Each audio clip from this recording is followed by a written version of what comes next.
我们看这张图，这是西安兵马俑刚出土的样子，并不是灰头土脸的，而是带有色彩的。而当时这些色彩中呢，人们发现了一个惊天的谜团，就是兵马俑上面的紫色和蓝色。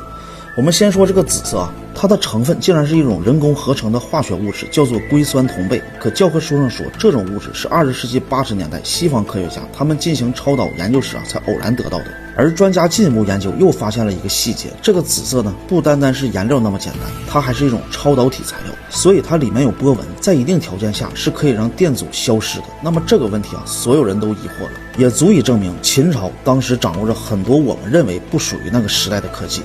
再比如呢，考古现场发现的秦弩箭头，它3个面最小的误差值能达到 0.02 毫米，非常接近现代机床的加工精度。在近100年的考古挖掘告诉我们，先进的科技无法复制的文物都集中在汉朝之前，比如越王勾践，比如三星堆，再比如兵马俑。我们确实很少听说在唐宋明清出现过什么科技啊是不可复制的文物。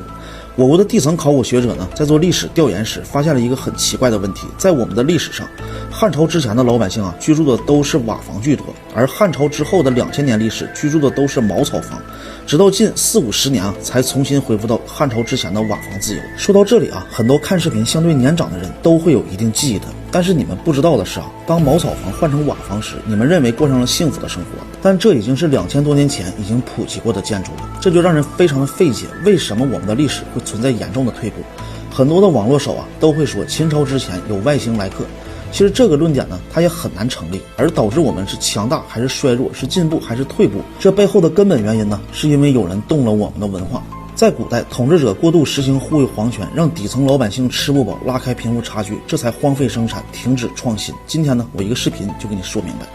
在秦朝没有统一之前，是春秋战国时期，当时出现过很多大的思想家，比如我们熟知的孔子创立的儒家，老子创立的道家，墨子创立的墨家，还有纵横家、阴阳家很多学派，号称历史上的一次百家争鸣。其实早在那个时期，我们就真的很先进，比如墨家人啊，他们当时就提出过力动尺的概念，还做出世界最早的针孔成像实验，当时就证明了光的直线传播，还把物体最小的单位不可分割的叫做端，把时间最小的单位叫做时。这一系列的科学和宇宙观的提出啊，这可都比西方科学要领先了1000多年。而我说的这些啊，还真的只是九牛一毛，大家要是感兴趣，可以去看墨经。而我们说起道家呢，它一直都很神秘，但是我们总感觉啊，老子弘扬的是不争、无为和仁义道德。直到1971年马王堆汉墓的出土，我们才了解道家的真相。因为马王堆汉墓呢，它就是代侯利苍的家族墓，利苍是一位道家宗师，利姓在那个年代啊，号称是老子的后人。在这座古墓中啊，有道家失传的技术和道家失传的思想。比如利苍的妻子辛追夫人的尸体，他历经了2000多年，刚发现的时候啊，不腐不烂，如同刚睡着了一般，皮肤还有弹性，头发都乌黑亮丽。而我们看到现在的这个样子，是氧化后的结果。而这项技术如果让今天的科技来做，要不就用冷冻，要不呢就是掏空内脏做成木乃伊，要不很难保存2000多年。辛追夫人还有2件出土的素纱单衣，每件都不超过50克，折叠都可以放进火柴盒里。当时我们也调动国内最先进的仿制技术来复制，做出来的也有200多克，根本无法复制到一模一样。而除了这些失传的技术之外呢，还有出土的帛书12万字，经过几年的整理编撰成7大本书。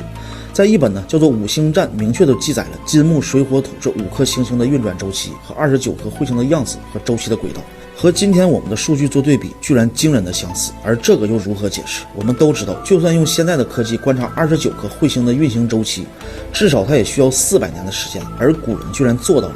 所以道家当时不仅有着和墨家同样的科技力量，在某些领域甚至超越了当时的墨家。而最为重要的是呢，也是后来影响退步的是出土的帛书版的老子5000言甲乙本，也就是我们经常说的道德经。而出土的道德经竟然和我们平时所看的道德经内容完全不同。我们看的道德经是假的，被人篡改了700多处。因为马王堆汉墓出土的帛书版道德经啊，是当时帝王将相家中的书，刘邦、项羽当时看的，所以真伪性我们不用质疑。帛书版道德经是德在前，道在后，德是人的修为，道是自然的规律。虽然只是顺序的区别啊，但是当中的意思却千差万别。德在前更注重的是人的修为，其次是天道；而道在前更注重的是天道的规律，其次是人的修为。所以这里呢是一个主动和被动的关系。而要说起这内容上的不同啊，更加的匪夷所思。还记得我们学过曲则全，枉则直这句话吗？而出土的帛书上写着曲则进，枉则定。原来老子的意思啊，从来都不是想让我们委曲求全，而是教我们坚定勇敢的面对。而我们的书中还写着与善人言善信，而马王堆出土的帛书上写着于善信。原来这里说的于善信呢，整句话的意思和原来的仁义基本没有任何的关系。之所以把这句话改成与善人言善信，是帝王儒臣们希望底层百姓遵从儒家思想的仁义，而他们自己从来不守这个规则，这才是最坑害人的东西。还有一句话我们熟知的上善若水，水利万物而不争，这可是《道德经》万人追捧的洗脑神句啊。而帛书出土之后，我们才看到真相，是上善治水，水利万物而有敬。原来老子的意思，他根本就是和不争逃避没有任何的关系。弘扬无为不争，它根本就不是老子的本意，而是历代君王为了固化民众思想篡改的版本。而最可悲的是呢，篡改的版本我们竟然学了2000多年。从汉朝开始统治者开始大力弘扬儒学，彻底淹没了墨家思想，再篡改道家文化，让儒家成为盛世，其目的呢就是护卫皇权，打造一个阶级分化的等级社会，所以才有了后来的士农工商、男尊女卑、官民分等、嫡庶分等，拉开贫富差距，让中下阶级的人永无翻身之地，让商人和创业者在历史中的地位极其低下，不认识点关系寸步难行，举步维艰。男尊女卑呢，让女性遵从三从四德还不行，还要裹脚。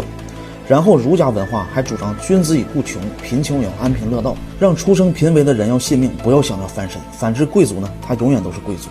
让贫富差距成为铁打不可扭转的模型，再提倡厚葬久丧的守孝制度，彻底来磨灭老百姓的精神。在汉朝之后，儒家文化提倡的父母死后要守孝3年，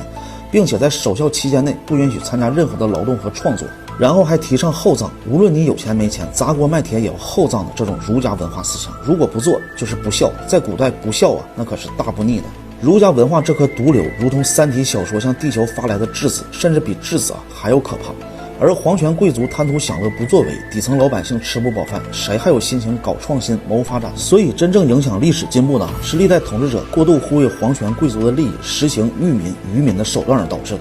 儒家文化它也始终是一个工具，人性才是最可怕的东西。根据近现代的考古发现，再加上现在网络时代的加持，才让我们离真实的历史是越来越近，才让所有人都看到了道家最初的文化不仅是先进，也是强悍的。所以这本帛书版《道德经》我就推荐给大家。它不仅印刷很好，每一页还有和传世版做的对比，希望每个人都要收藏一本，刷新一下我们的三观和遇到问题的思考方式。家里有孩子的也要让我们下一代人不要学习任何篡改低能文化。